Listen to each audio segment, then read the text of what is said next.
soy Bruno Stañaro, soy coautor y director de Un gallo para Esculapio. Soy el hermano de Roque Sosa.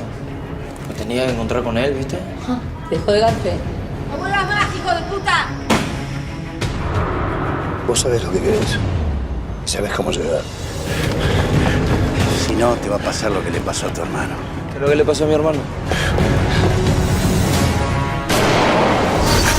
Un gallo para Esculapio surge, te diría, hace unos 12 años. Yo venía de hacer Ocupas y estaba en ese momento escribiendo lo que iba a ser mi siguiente unitario, en teoría, y me juntaba siempre a escribir en un bar que se llamaba así. Estaba escribiendo otra cosa, pero me llamaba mucho la atención el nombre, me parecía que era un nombre bastante particular. Me puse a investigar respecto del origen del nombre y ahí surgió que es una historia que está en el Fedón, que cuenta la última cena de Sócrates, cuando condenan a tomar la cicuta por una serie de cuestiones y demás, y bueno, me pareció bastante loco, y a partir de ahí como que dije, mientras escribí una cosa y la otra, me propuse arrancar con alguna historia que arribase a ese nombre.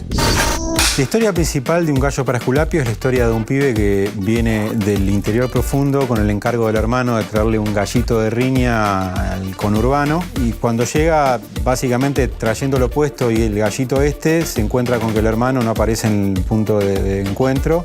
Y a partir de ahí inicia como una búsqueda de este hermano que desaparece, y esa búsqueda lo lleva a primero un gran choque cultural, digamos, por enfrentarse a mundos que desconoce, con reglas totalmente insospechadas para él, y al mismo tiempo iniciar como una especie de ascenso en una estructura de una banda de piratas del asfalto. Al mismo tiempo es como una búsqueda de identidad por parte del protagonista, ¿no? Es algo que por ahí no está tan manifiesto en la primera parte de la historia, pero conforme va avanzando la historia te vas dando cuenta que hay algo en el personaje que arrastra, que tiene como ciertas habilidades que eran insospechadas incluso por él mismo.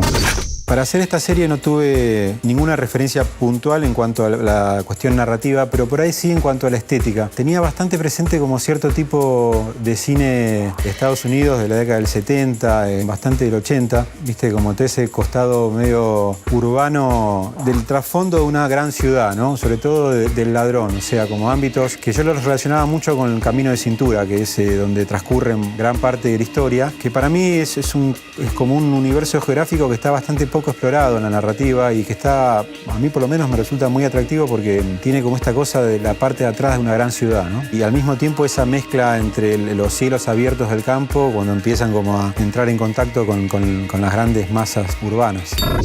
Yo creo que el proyecto fue todo un gran desafío realizarlo, sobre todo por los tiempos televisivos versus nuestras pretensiones cinematográficas, ¿no? Eso genera evidentemente una tensión, te diría, cotidiana, que por suerte, bueno, uno siempre tiene como elementos que juegan en contra y otros a favor, ¿no? Claramente lo que juega en contra son los recursos, el tiempo, la plata en todas sus manifestaciones, y lo que sí teníamos muy a favor es el equipo que se involucró muchísimo en ayudar para que sea posible, ¿no? Y poder meter planes que a todas luces eran como imposibles de meter dentro de los tiempos televisivos, que son los estrictas 10 horas por día, a lo sumo 11 si tenés como una hora extra. Y eso para mí representó como un desafío gigante. Después, concretamente, creo que hubieron varias escenas que implicaron como desgaste importante. El final, sobre todo, toda la etapa del final de la serie que transcurre en mucha noche en campo abierto y situaciones que transcurren adentro de camiones en movimiento, que fueron particularmente bravas. Uno ya empieza a dirigir de alguna manera en el momento de la escritura, ¿no? Porque ahí teníamos como un límite muy concreto que sabíamos que por el capítulo teníamos 35 escenas porque eran 35 escenas. En ese sentido fue un ejercicio mucho más metódico que el que hicimos en Ocupas, porque teníamos como mucho más claro la necesidad de acotarlo a un diseño de producción que lo hiciera viable, y sabiendo que de todas maneras iba a ser bastante inviable, digamos. Pero sí, definitivamente que la limitación de producción estuvo presente como un factor estético y artístico en todo momento, y muchas veces creo que terminó jugando a favor, ¿no? Porque te obliga a un grado de síntesis, por ahí por pereza o por falta de experiencia no haces, y está bueno hacer, ¿no? O sea, la limitación en cuanto a por ejemplo, algo tan concreto como la cantidad de escenas Yo siento que a mí me enriqueció muchísimo porque me obligó a aprender cómo condensar cosas que estaban dispersas en 4 escenas, contarlo en una, digamos, ¿no?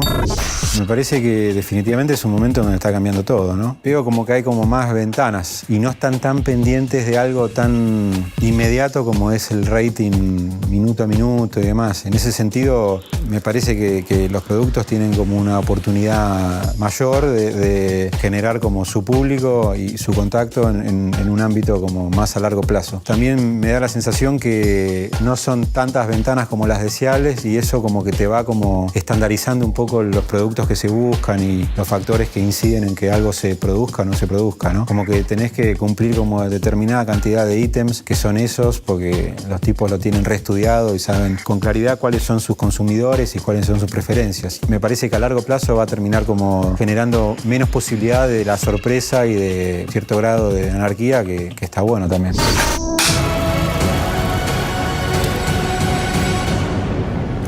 Acá te matan por cualquier gilada.